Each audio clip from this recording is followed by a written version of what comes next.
شهر رمضان الذي أنزل فيه القرآن هدى للناس وبينات من الهدى والفرقان.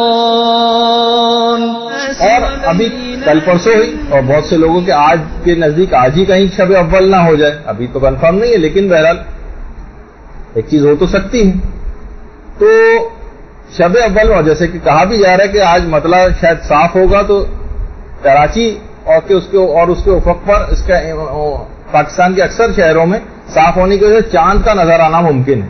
اگر کوشش کر کے اگر چاند کا نظر آنا ممکن ہے تو ضرور چھت پہ جا کر یا کسی بھی طریقے سے چاند کو دیکھنے کی کوشش کریں.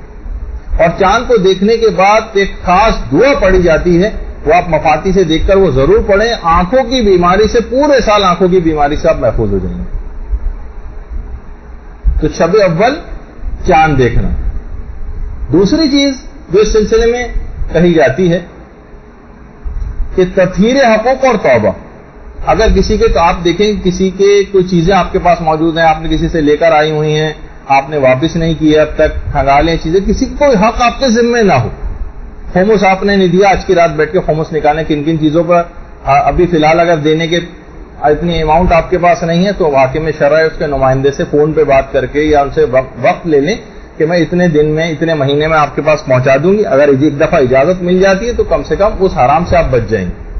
تو تطہیر حقوق اور توبہ، ایک خصوصی توبہ بھی آج کریں کہ پروردگار مہینہ شروع ہو رہا ہے، میں توبہ سے اس مہینے کا آغاز کرتی ہوں، تاکہ اب ذمے کوئی گناہ نہ ہو. سچے دل سے مصمم ارادہ کر لیں کہ اب ماہ مبارک میں تو انشاءاللہ ہوگا نہیں، اور اس کے بعد بھی میں اپنی اس توبہ کو قائم رکھوں گی جہاں تک میرے لیے ممکن ہو سکے گا.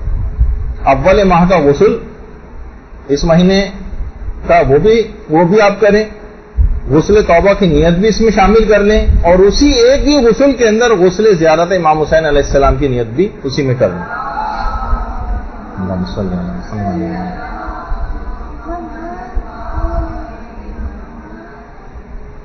تو بہرحال کوشش کریں کہ اگر چاند دیکھنا ممکن ہے تو چاند ضرور دیکھیں، اور ممکن اگر نہیں ہے تب بھی آپ کم سے کم اول ماہ کا چاند دیکھنے کی جو باقاعدہ یا رمضان کے چاند دیکھتے وقت کی جو دعا ہے وہ ضرور پڑھیں، تو اس سے بہت سارے فائدے آپ کو حاصل ہو جائیں گے.